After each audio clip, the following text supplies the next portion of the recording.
Hi. Hi. Today we are on top of Deep Cove at a nice Sunday hike, and we are going to talk about what?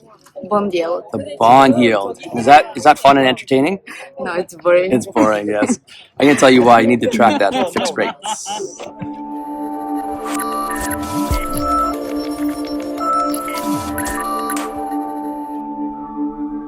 So, bond yield is what dictates the fixed rates. And what we've been seeing recently over the past few weeks is a substantial decline by about 30 or 40 basis points. So, when that happens, the bond yield causes the rates to drop. So, traditionally, when it has a substantial drop, it takes 1 or 2 weeks to take into effect. Now, interestingly enough, when it goes up, the banks increase their rate right away. So, anyways, as of today, February 9th, 2020, we do expect the rates to start coming down this coming week. Some have already been coming down the past week.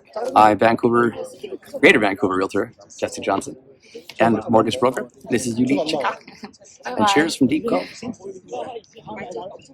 No, okay.